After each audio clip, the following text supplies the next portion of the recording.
हम स्टार्ट करेंगे न्यूक्लियोसाइड और न्यूक्लियोटाइड की स्ट्रक्चर। लास्ट लेक्चर में हमने स्टार्टिंग का इंट्रोडक्टरी पार्ट इसके अंदर स्टार्ट कर दिया था। आज हम उसी से आगे स्टडी करेंगे, तो वो चीज़ आपको देखनी है। तो सबसे पहले मैं आपको बता देती हूँ न्यूक्लियोसाइड कैसे बनता है और न्यूक्लियोटाइड कैसे बनता है बेटा। तो न्यूक्लियोसाइड बनाने के लिए हमें क्या चाहिए? एक तो हमें शुगर चाहिए। शुगर के ऊपर हमें नाइट्रोजिनस बेस को अटैच करना है।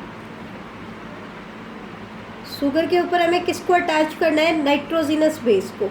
और कैसे अटैच करना है बेटा? हमेशा ध्यान रखना, शुगर का कार्बन 5 अटैच होगा किसके साथ? नाइट्रोजिनस बेस में दो कंडीशन मैंने बताई थी। एक मैंने बताया था प्यूरिन और एक मैंने बोला था पाइरिमिडिन।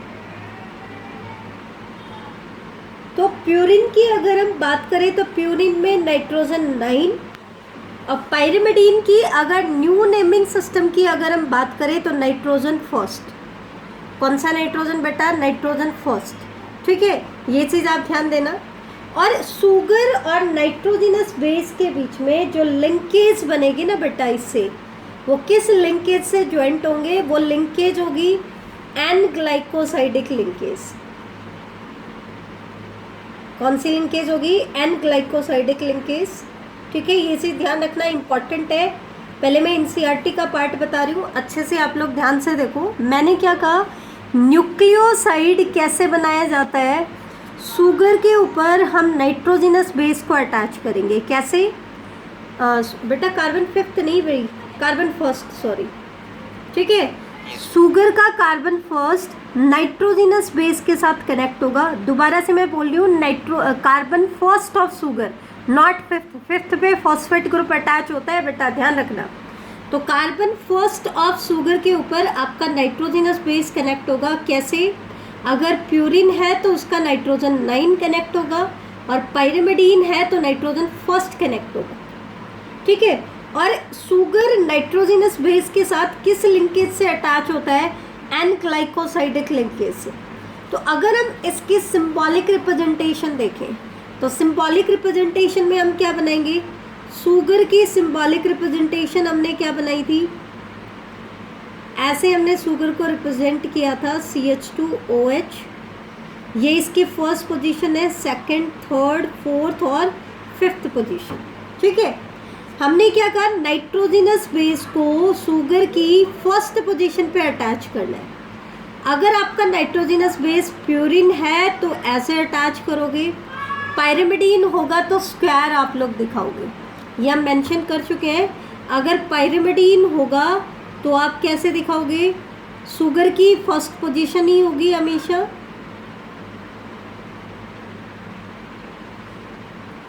और इसके ऊपर आप पाइरिमिडीन अटैच करोगे तो पाइरिमिडीन की सिंबॉलिक रिप्रेजेंटेशन होती है स्क्वायर।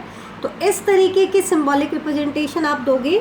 तो यहाँ पे तो है कार्बन फर्स्ट ऑफ शुगर, और अगर प्यूरिन है तो नाइट्रोजन 9 होगा और अगर पाइरिमिडीन है तो नाइट्रोजन फर्स्ट होगा।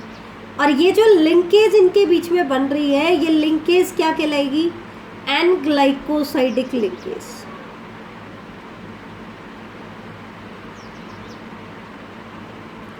ठीक है बेटा। और अगर आपको न्यूक्लियोटाइड बनाना है तो फिर हम क्या करेंगे? सबसे पहले तो आपको न्यूक्लियोसाइड बनाना पड़ेगा, जो कि हम बना चुके हैं। फिर जैसे ही आपका न्यूक्लियोसाइड बन जाता है, न्यूक्लियोसाइड के ऊपर हम अटैच करेंगे फॉस्फेट ग्रुप। क्या अटैच करेंगे? Phosphate group. ठीक है, ये चीज़ आप ध्यान रखना। और न्यूक्लियोसाइड पे फॉस्फेट ग्रुप कहाँ अटैच होगा? Carbon 5th of sugar. Sugar के कार्बन 5th पे न्यूक्लियोसाइड आपका अटैच होगा। ध्यान देना बेटा, दोबारा मैं बोल रही हूँ, नाइट्रोजिनस बेस शुगर के कार्बन फर्स्ट पे अटैच होता है, जबकि फॉस्फेट शुगर के कार्बन 5th पे अटैच होता है। लेकिन कभी भी फॉस्फेट डायरेक्टली शुगर पे अटैच नहीं होगा, पहले न्यूक्लियोसाइड बनेगा और न्यूक्लियोसाइड बनने के बाद कार्बन 5th के ऊपर हम क्या अटैच करेंगे बेटा? आपका फॉस्फेट अटैच करेंगे। ठीक है, और इससे जो लिंकेज बनेगी वो लिंकेज कहलाएगी फॉस्फोएस्टर लिंकेज।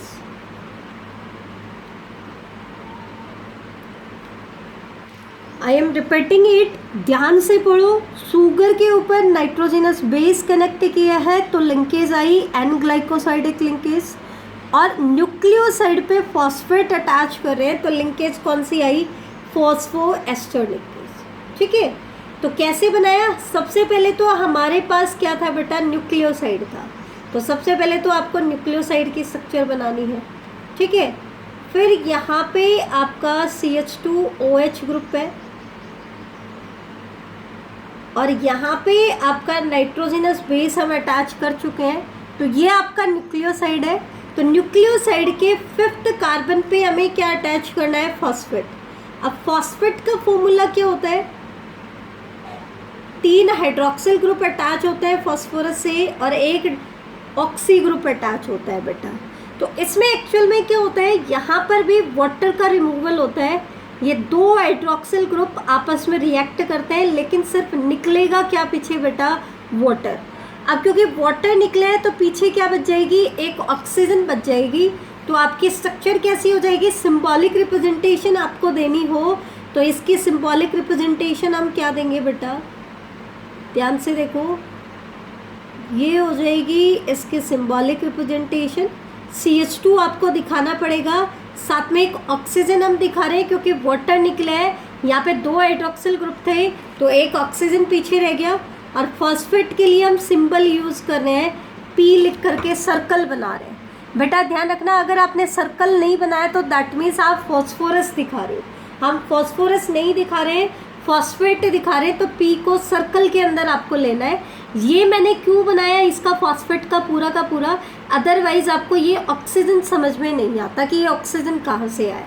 तो ध्यान देना, इसके CH2OH का OH और फॉस्फेट का हाइड्रोक्सिल ग्रुप दोनों मिलकर के रिएक्ट किए और वाटर निकला, लेकिन क्योंकि यहाँ पे 2 हाइड्रोजन है 2 ऑक्सीजन है, निकला क्या है, 1 हाइड्रोजन और 1 ऑक्सीजन, तो 1 ऑक्सीजन पीछे आपका बच गया है। ठीक है, तो ये ऑक्सीजन, ये वाली जो लिंकेज है, ये लिंकेज क्या कहलाएगी, फॉस्फोएस्टर लिंकेज। ठीक है, ये मैंने आपकी सिंबॉलिक रिप्रेजेंटेशन बना दी है, और अगर प्यूरिन अटैच करोगे तो यहाँ पे चेंज आ जाएगा, बाकी ये वाला बॉन्ड सेम रहेगा। ठीक है, तो ये आपका न्यूक्लियोटाइड का सिंबॉलिक रिप्रेजेंटेशन मैंने बता दिया है। यहाँ पर हमने न्यूक्लियोसाइड की सिंबॉलिक रिप्रेजेंटेशन बताई थी। तो एक क्विक रिवीजन ले लेते हैं, आपको अच्छे से याद हो जाएगा, ध्यान से देखना।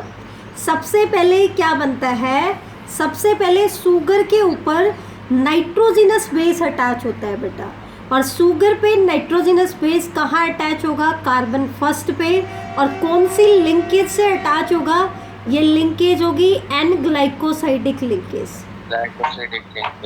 N glycosidic linkage. और जब इसके ऊपर न्यूक्लियोसाइड अटैच हो जाता है, मतलब ये न्यूक्लियोसाइड बना लेता है, ये इतनी स्ट्रक्चर क्या है, न्यूक्लियोसाइड है। जब ये न्यूक्लियोसाइड बन जाता है तो शुगर की ही 5th कार्बन पे क्या अटैच होगा, फॉस्फेट अटैच होगा, और वो कौन से लिंकेज से अटैच होगा, फॉस्फोएस्टर लिंकेज से। कौन से लिंकेज से, फॉस्फोएस्टर। ठीक है, ये लिंकेज तो है एन ग्लाइकोसाइडिक और ये लिंकेज है फॉस्फोएस्टर।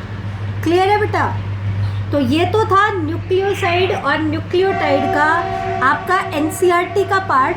अब हम चलते हैं बेटा डिटेल के ऊपर। तो डिटेल में देखो आप लोग, ये देखो यहाँ पर मैं आपको स्ट्रक्चर दिखा रही हूँ, डीऑक्सीथाइमिडीन। इसका मतलब क्या है बेटा, ध्यान से सुनना। डीऑक्सीथाइमिडीन क्या है, ये एक न्यूक्लियोसाइड है जो किससे बना है, डीऑक्सीराइबोज शुगर। कौन सा शुगर, डीऑक्सीराइबोज शुगर प्लस में थाइमीन। किससे बना है बच्चे, डीऑक्सीराइबोज शुगर प्लस में थाइमीन। इन दोनों को मिला करके जो न्यूक्लियोसाइड बना उसको नाम दिया गया डीऑक्सीथाइमिडीन। बेटा हमने कहा था थाइमीन सिर्फ DNA में होता है और DNA में डीऑक्सीराइबोज शुगर ही होता है।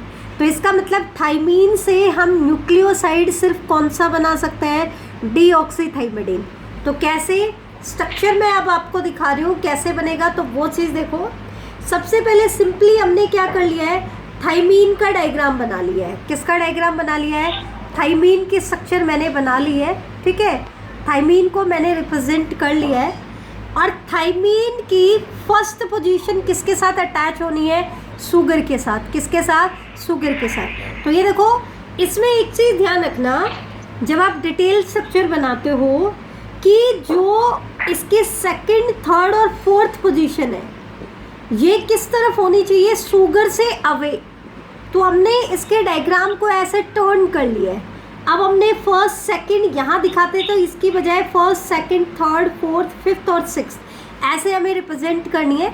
दोबारा से मैं बता रही हूँ ज्योमेट्री कैसे अरेंज होती है।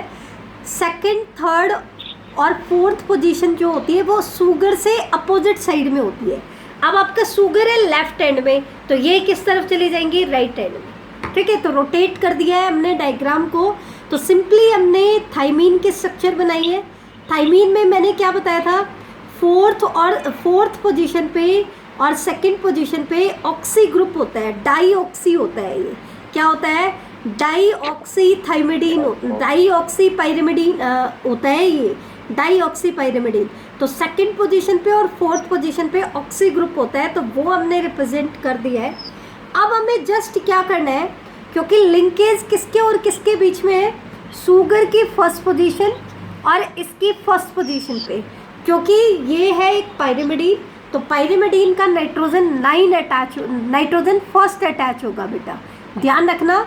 तो फर्स्ट नाइट्रोजन पे आपको हाइड्रोजन जरूर मिलेगा, जो भी बॉन्ड में इन्वॉल्व होगा वहाँ पे हाइड्रोजन जरूर दिखाई देगा। और कार्बन के पास, शुगर के पास हाइड्रोक्सिल ग्रुप है। तो एक्चुअल में क्या होता है, इसका हाइड्रोक्सिल और इसका हाइड्रोजन ये दोनों मिलकर के वाटर की फॉर्म में रिलीज हो जाते हैं। डिहाइड्रेशन रिएक्शन होती है, वाटर का रिमूवल होता है। और वाटर जब रिमूव होगा तो इनको, इसके कार्बन को और इसके नाइट्रोजन को जिस बॉन्ड से जोड़ के जाएगा, ये बॉन्ड कहलाएगा एन ग्लाइकोसाइडिक लिंकेज। कौन सी लिंकेज कहलाएगी, एन ग्लाइकोसाइडिक लिंकेज। ये मैंने डिटेल का डायग्राम बता दिया है। मैंने कहा था सारी की सारी स्ट्रक्चर आपको याद होनी चाहिए। आपको कुछ नहीं करना, सिंपली क्या करना है, शुगर बनाना है और शुगर के जस्ट ऊपर आपको नाइट्रोजिनस बेस रिप्रेजेंट करना है। लेकिन ध्यान रहे, नाइट्रोजिनस बेस की फर्स्ट पोजीशन इसके कार्बन की फर्स्ट पोजीशन के जस्ट ऊपर हो, साइड में नहीं बनाना है, ठीक है। दूसरी चीज़ आपको क्या ध्यान रखनी है, नाइट्रोजिनस बेस की जो सेकंड और थर्ड पोजीशन होंगी वो शुगर से अपोजिट डायरेक्शन में होंगी। अब शुगर हम लेफ्ट हैंड में बना रहे हैं तो वो राइट हैंड की तरफ रोटेट कर जाएगा, शुगर ऐसे पलट जाएगा तो सेकंड पोजीशन इधर आ गई, थर्ड, फोर्थ, फिफ्थ और सिक्स्थ। नंबरिंग में और ग्रुप में कोई चेंज नहीं आया है। पहले भी सेकंड और फोर्थ पोजीशन पे ऑक्सी ग्रुप था, अब भी सेकंड और फोर्थ पोजीशन पे क्या है, ऑक्सी ग्रुप है। और थाइमीन क्या होता है, 5 मिथाइल यूरासिल होता है, तो इसमें फिफ्थ पोजीशन पे मिथाइल ग्रुप है। तो सिंपली इसका हाइड्रोजन और इसका हाइड्रोक्सिल ग्रुप किसकी फॉर्म में रिलीज हो गया है, वाटर की फॉर्म में रिलीज हो गया। और जैसे ही वाटर निकलेगा बेटा, तो इसका नाइट्रोजन और इसका कार्बन जिस बॉन्ड से अटैच होंगे वो बॉन्ड क्या कहलाएगा, एन ग्लाइकोसाइडिक लिंकेज। तो ये लिंकेज आपकी बन गई एन ग्लाइकोसाइडिक लिंकेज। और शुगर को डीऑक्सीराइबोज शुगर बोला है, तो सेकंड पोजीशन पे ऊपर भी एच है और नीचे भी एच है, ध्यान रखना, ठीक है। अब क्योंकि थाइमीन जो है वो आरएनए में तो होता ही नहीं है, तो हम राइबोज शुगर तो यूज़ कर ही नहीं सकते। तो हमारे पास ये जो स्ट्रक्चर बनी है, इसकी बॉन्डिंग के बाद ये स्ट्रक्चर क्या कहलाएगी बेटा, डीऑक्सीथाइमिडीन कहलाएगी। डीऑक्सी वर्ड किसके लिए यूज़ हुआ है, ये वर्ड आपके लिए यूज हुआ है डीऑक्सीराइबोज शुगर के लिए, और थाइमीन के लिए थाइमीन वर्ड यूज हुआ है। और डीन वर्ड क्यों ऐड कर दिया, ये शो करता है कि ये आपका एक न्यूक्लियोसाइड बन चुका है। न्यूक्लियोसाइड के एनसीईआरटी ने नाम दिए हुए, ये मैं बता देती हूँ आपको। अब ऐसे ही एक प्यूरिन से लेकर के और हम बना लेते हैं डीऑक्सी एडिनोसाइन। डीऑक्सी एडिनोसाइन का मतलब क्या है बेटा कि इस न्यूक्लियोसाइड में शुगर कौन सा है, डीऑक्सी राइबोज शुगर। कौन सा शुगर है, डीऑक्सी राइबोज शुगर। और इसके अंदर नाइट्रोजिनस बेस कौन सा है, एडेनिन। ध्यान से वर्ड ध्यान से सुना, एडेनिन बोल रहे हैं तो नाइट्रोजिनस बेस है। और अगर हम बोलेंगे एडिनोसाइन, क्या बोलेंगे, एडिनोसाइन, तो ये हो जाएगा न्यूक्लियोसाइड। क्या हो जाएगा बेटा, न्यूक्लियोसाइड। सिंपली हमें क्या करना है, आपका एडेनिन का डायग्राम बनाना है जो डिटेल का डायग्राम है, लेकिन इसमें ध्यान रखना नाइट्रोजन 9th पोजीशन कहाँ होनी चाहिए, शुगर के कार्बन फर्स्ट के ऊपर। तो आपको नाइट्रोजन 9 इधर दिखाना है और फर्स्ट सेकंड थर्ड ये पोजीशन शुगर से अपोजिट होनी चाहिए। तो इस तरीके से हमने डायग्राम को रोटेट किया है। तो हमें सिंपली क्या करना है, कुछ नहीं करना, जहाँ पे आप नाइट्रोजिनस बेस की नाइट्रोजन 9th पोजीशन दिखा रहे हो उसके जस्ट नीचे शुगर की फर्स्ट पोजीशन दिखानी है, बिल्कुल ऊपर नीचे। तो आपको क्या करना है, नीचे सिंपली अलग अलग, जैसे आपको शुगर का डायग्राम बनाना आता है तो डीऑक्सी राइबोज शुगर का आपने डायग्राम बनाया, तो डीऑक्सी राइबोज शुगर है तो सेकंड पोजीशन पे OH आने की बजाय H आएगा। क्या आएगा, H आएगा, ठीक है। तो इससे क्या होगा, आपको क्या करना है, इसके कार्बन फर्स्ट को इसके नाइट्रोजन 9th के साथ कनेक्ट करना है। तो कैसे, नाइट्रोजन का हाइड्रोजन और इसका हाइड्रोक्सिल ग्रुप किसकी फॉर्म में निकल जाएंगे बेटा, वाटर की फॉर्म में। और जब ये वाटर की फॉर्म में निकल जाएंगे तो हमारे पास क्या स्ट्रक्चर बनेगी बेटा, और जो बॉन्ड बनेगा वो बॉन्ड हमारा कहलाएगा एन ग्लाइकोसाइडिक लिंकेज। क्या कहलाएगी बेटा, एन ग्लाइकोसाइडिक लिंकेज। तो वो मैं आपकी बना देती हूँ, देखो कोई भी चेंज नहीं करना है डायग्राम में, सिर्फ एक ही चेंज दिखाना है, हाइड्रोजन और हाइड्रोक्सिल को आप रिमूव कर दोगे और उनकी जगह पे सिंपली क्या दिखाना है, एक बॉन्ड दिखाना है। और ये बॉन्ड क्या कहलाएगा बेटा, एन ग्लाइकोसाइडिक लिंकेज। क्या कहलाएगा, एन ग्लाइकोसाइडिक लिंकेज, ठीक है। ये किसके साथ कनेक्ट हो गया है, नाइट्रोजिनस बेस एडेनिन के नाइट्रोजन 9 से कनेक्ट हो गया है। किससे कनेक्ट हो गया है, नाइट्रोजन 9 से कनेक्ट हो गया है, ठीक है। हाइड्रोजन यहाँ से हट गया है और यहाँ से हाइड्रोक्सिल हट गया है, क्योंकि वो वाटर की फॉर्म में रिलीज हो चुके हैं। किसकी फॉर्म में रिलीज हो चुके हैं, वाटर की फॉर्म में रिलीज हो चुके हैं। आपको और कोई चेंज नहीं करना है। ये आपका डीऑक्सी एडिनोसाइन की स्ट्रक्चर बन जाती है। किसकी स्ट्रक्चर बन जाएगी, डीऑक्सी एडिनोसाइन की स्ट्रक्चर, ठीक है। तो ये चीज़ आप ध्यान रखना बेटा, ये आपका डीऑक्सी एडिनोसाइन बन गया। इसी तरीके से अब क्योंकि एडेनिन तो बेटा आपका किस में भी होता है, राइबोज शुगर आरएनए में भी होता है। तो अगर आपको राइबोज शुगर यूज़ करना है, तो अगर आप राइबोज शुगर के साथ एडेनिन को अटैच करोगे, किसके साथ, राइबोज शुगर के साथ एडेनिन को अटैच करोगे, तो जो स्ट्रक्चर बनेगी वो स्ट्रक्चर बनेगी एडिनोसाइन। कौन से स्ट्रक्चर बनेगी बेटा, एडिनोसाइन। और यहाँ पे क्या बन रही थी, डीऑक्सी एडिनोसाइन। यहाँ पे क्या बन रही थी, डीऑक्सी एडिनोसाइन, लेकिन वो स्ट्रक्चर क्या बनेगी बेटा, एडिनोसाइन। कैसे, आपको सिर्फ एक ही चेंज करना है, सेकंड पोजीशन में यहाँ पे क्या आ जाएगा, ऑक्सीजन और आ जाएगा। बाकी कोई चेंज नहीं है, सेम डायग्राम आएगा, बस यहाँ सेकंड पोजीशन पे क्या आ जाएगा बेटा, हाइड्रोक्सिल ग्रुप आ जाएगा। तो ये आपकी स्ट्रक्चर बन जाती है एडिनोसाइन की। ऐसे ही मैं आपको बाकी के न्यूक्लियोसाइड का नाम भी मैं आपको बता देती हूँ, ध्यान से देखो। एक एक न्यूक्लियोसाइड कैसे बनता है, किसको किसके साथ कनेक्ट करोगे। तो अगर आपका बेस नाइट्रोजिनस बेस है, एडेनिन, ग्वानिन या साइटोसाइन, तो आपको पता है ये तीनों के तीनों नाइट्रोजिनस बेस आपके डीएनए में भी होते हैं और आरएनए में भी। तो ये बेटा राइबोज शुगर के साथ भी कनेक्ट हो सकते हैं और डीऑक्सी राइबोज शुगर के साथ भी कनेक्ट हो सकते हैं। लेकिन अगर एडेनिन को डीऑक्सी राइबोज शुगर के साथ कनेक्ट कर रहे हो तो आपका न्यूक्लियोसाइड क्या बनेगा बेटा, डीऑक्सी एडिनोसाइन। लेकिन अगर आप इसको राइबोज शुगर के साथ कनेक्ट कर रहे हो, अगर हम एडेनिन को राइबोज शुगर के साथ कनेक्ट करते हैं तो न्यूक्लियोसाइड क्या बनता है, अडीनोसाइन। ऐसे ही ग्वानिन के साथ अटैच करेंगे तो दो न्यूक्लियोसाइड आपके बन जाएंगे, एक तो ग्वानोसाइन अगर शुगर है राइबोज, और डीऑक्सी ग्वानोसाइन अगर शुगर है डीऑक्सी राइबोज। सिमिलरली साइटोसाइन के साथ आप देखोगे अगर राइबोज शुगर के साथ कनेक्ट होगा तो बेटा इस बार ध्यान से सुनना, अडीनोसाइन तो है आपका न्यूक्लियोसाइड, लेकिन साइटोसाइन है नाइट्रोजिनस बेस। ध्यान रखना, साइटोसाइन के साथ अगर हम शुगर अटैच करते हैं तो ये बनाता है राइबोज शुगर अटैच करेंगे तो साइटिडीन, और डीऑक्सी राइबोज शुगर अटैच करेंगे तो डीऑक्सीसाइटिडीन। क्या बनेगा, डीऑक्सीसाइटिडीन बनेगा। लेकिन बेटा जो थाइमीन होता है वो सिर्फ डीएनए के केस में होता है। थाइमीन किसके केस में होता है, डीएनए के केस में।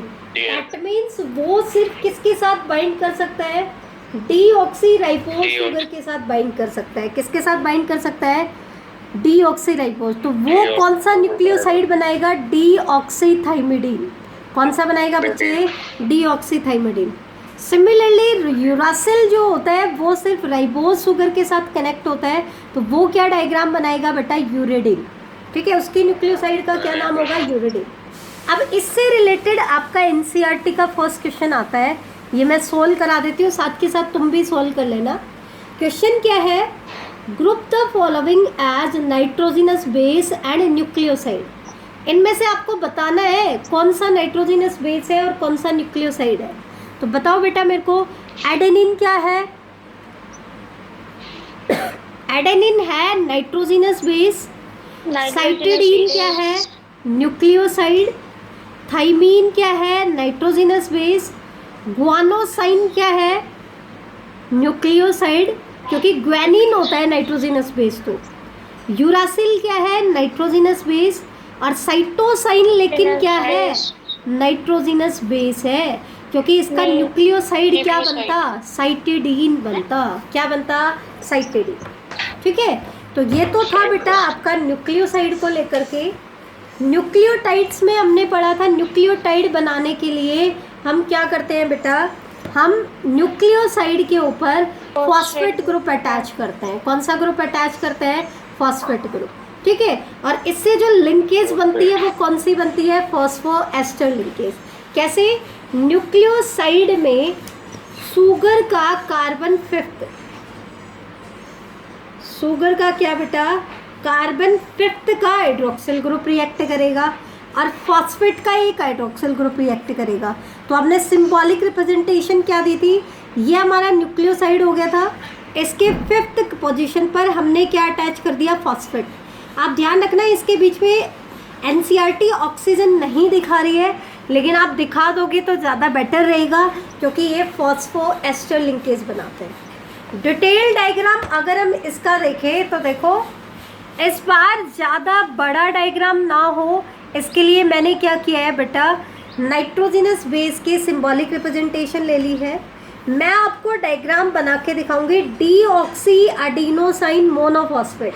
क्यों, पहले इस चीज़ को भूल जाओ आप लोग। ये किसका डायग्राम है, आपका शुगर है डीऑक्सी राइबोज शुगर, और डीऑक्सी राइबोज शुगर पे हमने एडेनिन को अटैच किया है। किसको अटैच किया है, एडेनिन को। तो ये किसका डायग्राम बन गया, डीऑक्सी एडिनोसाइन का। फिर हमें क्या करना है, जो डीऑक्सी एडिनोसाइन है आपका, उसके ऊपर फॉस्फेट को अटैच करना है। तो सिंपली इसके कार्बन 5th के ऊपर आपको फॉस्फेट के डायग्राम बनाना है, और फॉस्फेट का हाइड्रोक्सिल और इसके हाइड्रोक्सिल का एक हाइड्रोजन, दोनों मिलकर के किस फॉर्म में निकल जाएंगे, वाटर की फॉर्म में। तो पीछे क्या बच गया, एक ऑक्सीजन बच गया। क्या बच गया, ऑक्सीजन। और ये कैसे कनेक्ट हो जाएंगे, ये डायग्राम देखो, इस तरीके से आपका कनेक्ट हो जाएगा।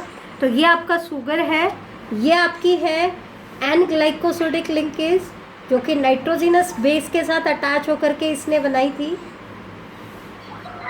और फिर इसके ऊपर क्या अटैच हो गया बेटा, कार्बन 5th के ऊपर हमने फॉस्फेट अटैच कर दिया, वाटर निकल गया तो पीछे क्या बच गया, एक ऑक्सीजन बच गया। तो ये जो लिंकेज होती है ये क्या कहलाती है, फॉस्फोएस्टर लिंकेज कहलाती है। और ये जो स्ट्रक्चर बनेगी ना बेटा, ये स्ट्रक्चर कहलाएगी डीऑक्सी एडिनोसाइन मोनोफॉस्फेट। मोनोफॉस्फेट क्यों? क्योंकि हमने एक फॉस्फेट ग्रुप को अटैच करा है। किसको अटैच करा है? एक फॉस्फेट ग्रुप को अटैच करा है। किसके ऊपर? डीऑक्सी एडिनोसाइन के ऊपर। अगर आप राइबोज शुगर लेते, कौन सा शुगर लेते? इसकी जगह मैं राइबोज शुगर कर देती तो ये स्ट्रक्चर बनती एडिनोसाइन मोनोफॉस्फेट, AMP। क्या बन जाती बेटा? AMP। ऐसे ही बाकी के न्यूक्लियोटाइड क्या बनेंगे लास्ट में, ये और देख लो। तो सबसे पहले देखो एडेनिन की अगर हम बात करें तो एडेनिन से एक्चुअल में दो आपके न्यूक्लियोसाइड बने थे, एक तो एडिनोसाइन और एक डीऑक्सी एडिनोसाइन। हमने सिंपली क्या किया है, उनके साथ एक एक फॉस्फेट अटैच कर दिया है, तो आपकी स्ट्रक्चर क्या बन गई? Adenosine monophosphate and deoxy adenosine monophosphate. तो AMP और DAMP क्या कहलाएंगे? न्यूक्लियोटाइड कहलाएंगे। क्या कहलाएंगे बेटा? न्यूक्लियोटाइड। ये न्यूक्लियोसाइड नहीं है, ये क्या है बेटा? न्यूक्लियोटाइड हमने बना दिए हैं। ऐसे ही ग्वानिन के साथ जब हमने ग्वानोसाइन के ऊपर एक फॉस्फेट अटैच कर दिया तो आपकी स्ट्रक्चर क्या बन गई? Guanosine monophosphate. और अगर डीऑक्सी ग्वानोसाइन पे अटैच करेंगे तो क्या बन जाएगी?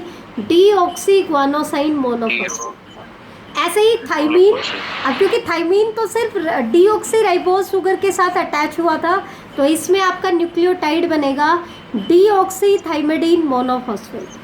साइटोसाइन में दोनों हो सकते हैं, तो साइटिडीन मोनोफॉस्फेट और डीऑक्सी साइटिडीन मोनोफॉस्फेट। यूरासिल सिर्फ राइबोज शुगर के साथ अटैच हुआ था तो आपका आ जाएगा बेटा यूरिडिन मोनोफॉस्फेट। क्या आ जाएगा? Uridine monophosphate. तो ये आज का हमारा लेक्चर था, इसको अच्छे से रिवाइज करें और जितना हो सकता है बेटा बाकी की स्ट्रक्चर्स को बना के देखें भैया।